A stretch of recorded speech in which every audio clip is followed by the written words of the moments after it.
for today's class on rheumatology. Before we start today's session, a brief introduction of our faculty, Dr. Durrani. Our faculty for today is Dr. Maumer Durrani. He is the consultant rheumatologist in University of Hospitals of Leicester, UK. And his area of interests are inflammatory arthritis, myositis, and SLE. I'm Dr. Durrani, rheumatology consultant, University of Leicester. I'm research lead for rheumatology as well, and areas of interest in early arthritis as well as myositis. I run a tertiary care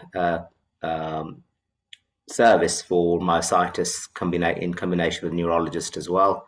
So we're going to talk about quite a few questions regarding rheumatology, favorite topics of MRCP.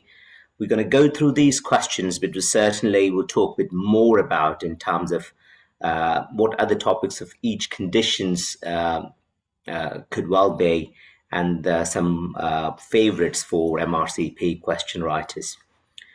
Straight to the first question.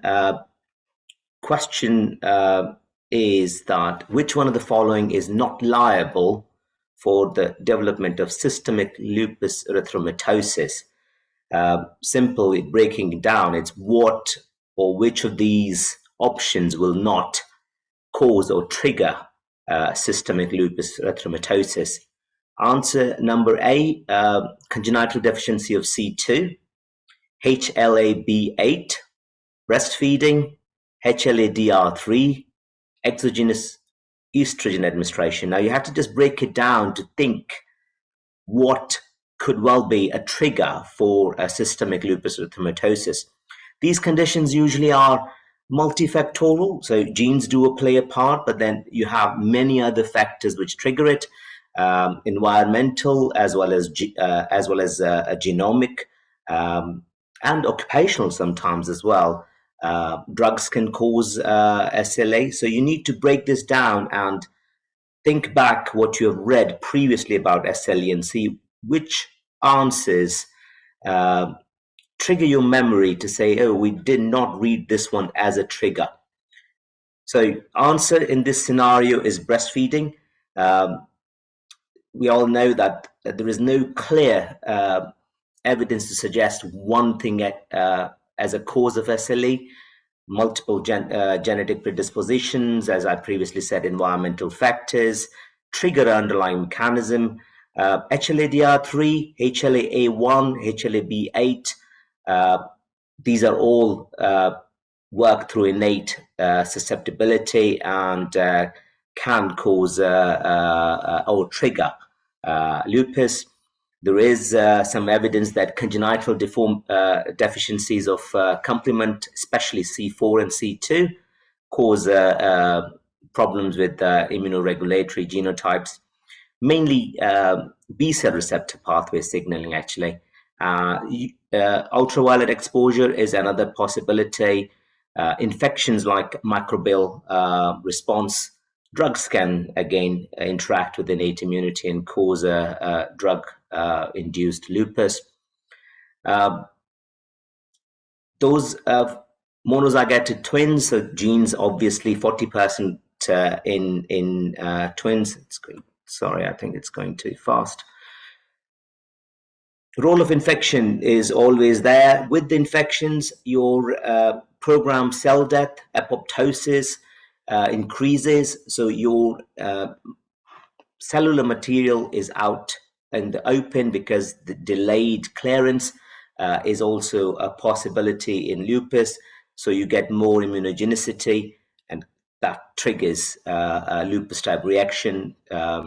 Your antigen antibody reaction, and then deposition, especially in renal lupus.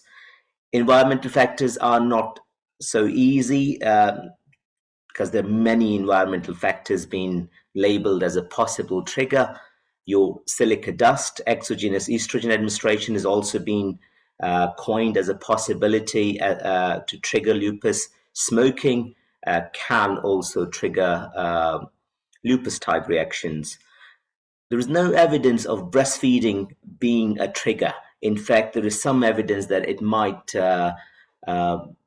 be protective against lupus. Sometimes, as you know, with hormonal surge in pregnancy, lupus can go into remission, but not always. Some pregnancy we see significant flare of lupus as well, especially lupus nephritis. Vitamin D deficiency can also result in increased autoantibody production. So breaking this question down, most of the other factors, although not necessarily confirmed, but can play a part in trigger of lupus in one way or another. But breastfeeding has a slightly opposite evidence in terms of protective for SLA. Right, so we're going to move to the question 2. Just advice, because I write some of the questions as well for MRCP. You need to break the question down and just take your time to read the question before going through the answers, because as soon as you start reading, it might be that one of the answers click as the most appropriate, and you stop reading the rest of the question. They might be asking something different. So it's very important, guys, that you take your time and then, now, I'm sure you have got the right answer, but you just need to look at the pointers. So there is a rheumatoid arthritis there, who's probably a long-term rheumatoid, although they haven't mentioned that here, and with iron deficiency anemia. So you have to think about causes of anemia in a patient with rheumatoid arthritis. So often a simple question rather than you start thinking about out of the box. They haven't said which type of rheumatoid, whether it was seronegative, which is associated with Crohn's disease. But looking at all of this, they have ruled out Crohn's basically. And I don't think biopsy showed any features of lymphoma either. So if we move to the answer, yes, you're right. It is a non-steroidal anti-inflammatory drug use. So if you break this down, yes, rheumatoid arthritis with iron deficiency anemia. And it's always a good thing that with a pencil, when you read this question, you just underline the important areas so you can map that in your mind and then come up to a conclusion. By doing this, often you will exclude probably 3 of the options anyway, if not all the wrong ones. So you'll be coming down to 2 options, and then it makes it so easy for you to pick the right one. So rheumatoid arthritis must have been taking some non-steroidals, although honestly nowadays we try to avoid it and treat the disease with disease-modifying drugs or biologics. Superficial ulcerations, yes, you see that with non-specific inflammation in non-steroidal use. Now, they did try to confuse you with saying that there was some mild villus blunting. Now, don't fall into that trap. This is a trap, actually, in a very simple, straightforward question, which is bonus marks, because it will be disastrous to get this one wrong. So celiac disease usually causes villus atrophy. It won't cause mild blunting, okay? And it can cause lymphocytic infiltration as well. If there is no suggestion of that, your celiac and lymphoma is out of the picture. Right? Straightforward, simple. Great. So we're going to move to the next question. Now, question 8. A 69-year-old gentleman is referred by his general physician to the rheumatology clinic. He has 7-month-long history of progressively worsening shoulder pain, which started acutely and both sides, bilateral.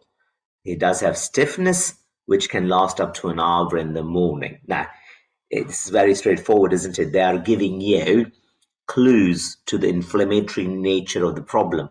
So sudden onset, good history, 7 months, both started together. Now, usually with mechanical type shoulder problems, you see one at a time. You don't see both shoulders coming together. That's pointing towards a more systemic problem rather than a a mechanical factor or tendon problems or adhesive capsulitis or bursitis in one shoulder. So that straight away should ring bells in terms of inflammation. And then on top of that, you have symptoms worse in the mornings, means inactivity, and then you have that significant morning stiffness as well, which is a lot more than gelling I was telling you about earlier. So which one of the following increase the probability of a diagnosis other than polymyalgia rheumatica?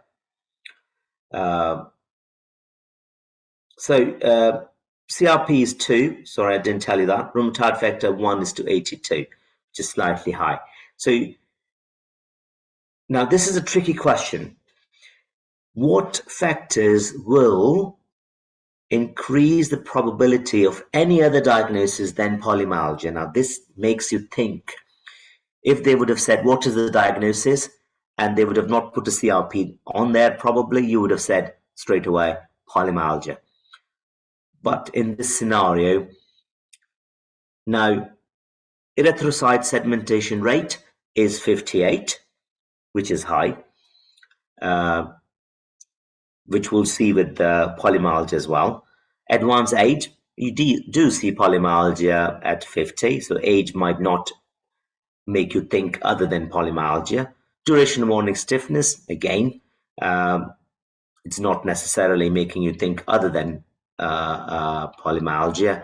Rheumatoid factor, which is high, and symmetry of the shoulder pain.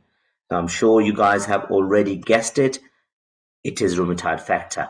Now, if I go back to the question quickly before I read this very busy slide to you guys.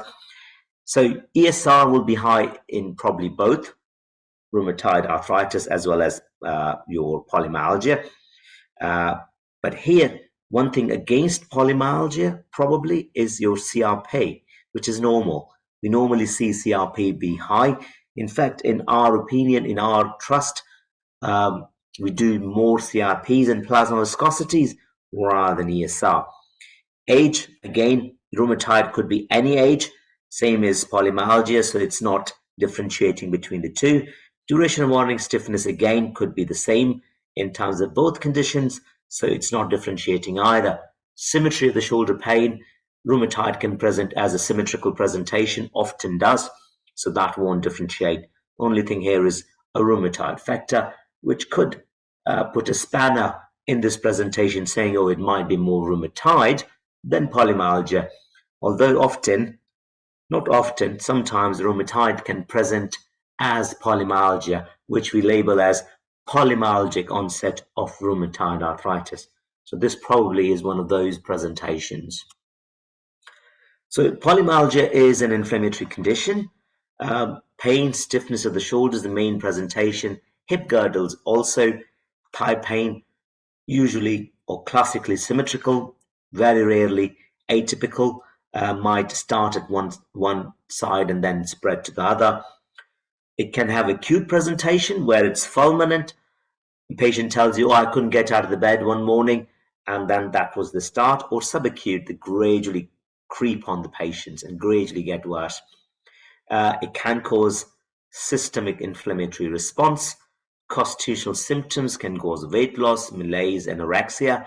That's why sometimes we try to do x-rays, especially the chest, to make sure we're not missing a malignancy and what we call secondary effects related to the malignancy, paraneoplastic type of a presentation. Unpredictable course. People can have giant cell arthritis, 30%. So again, what I would recommend is this is usually a favorite question for the writers, and in fact in PACEs when you hopefully reach that stage very soon. Reason being, this condition is not common in Asians or Afro-Caribbeans. So also with your macroglobulinemia, peripheral neuropathies can happen, bleeding, as well as spinal cord compression secondary to pathological fractures of the spine.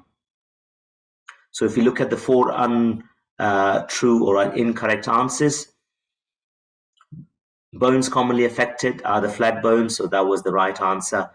The aberrant antibodies that are produced lead to impaired humoral immunity, causing leukopenia, secondary to bone marrow infiltration, so patients can have infections, especially encapsulated organisms such as pneumococcus. Lambda light chains can be excreted in the urine, so that's how we do Bence-Jones proteins by urinary protein electrophoresis. Gammopathy is again irregularity of synthesis of your immunoglobulins, and as I mentioned, it could be a start which can turn into your myeloma. Important differential of myeloma is AMGUS. Macroglobulins are plasma globulins. They have high molecular weight, like you earlier mentioned, and the central features of WM. Again, important differential multiple myeloma, but you don't commonly see macroglobulins in multiple myeloma. Right, I nearly lost my voice there, guys. Right, so we're all done. Now I will give you guys 5 more minutes for any burning questions. Go ahead. Hi, Doc. Can you just tell salient points regarding the T-score? Yes. So T-scores is a score we see in our DEXA scans. Okay, so this is dual energy investigation where T-scores is the score compared to the normal 20-year-old age and your ethnicity matched individuals. Okay, so T-score is the score which is with the normal population at 20 years of age. Z-score is which is your aged matched score. Okay, so T-score, what we do is we look at the standard deviation of the T-scores. So normal T-score, if you are one standard deviation, if you are at the range of normal score, that's fine. But if you are one standard deviation or 0.5 up to minus 2.5 reduction compared to BMD, bone mass density of a 20-year-old normal female or male matched, so whether Afro-Caribbean or Caucasian matched, that is your osteopenia. So slight decrease, but not at the range of osteoporosis. If your T-score is below minus 2.5, now we usually check these scores at your femur, so neck of the femur and the hip, as well as your spine. So if that is below 2.5, then you are considered to have osteoporosis. Okay, so T-scores are matched scores with a young normal population. Z-scores are age matched. If you are 70, 80-year-old compared to individuals standard individual as 70, 80-year-old. Okay, guys, you guys had a quite long session as well by the looks of it, and hope you enjoyed it. But again, just give us the feedback, which helps us improve these things for you guys. And as I previously said, just a few more lines. You need to think when you are going for exam as what a UK physician or a junior doctor would be seeing in their day-to-day practice. So you need to focus on the cases which are common, yes, all over the world, but also the cases which are specific for the part of the world. Okay, all right, guys, have a lovely rest of the day, and we might meet again in one of the other sessions. Feel free to send any questions over if need be through the Farz Academy, and I'll be very happy to answer those. Thank you.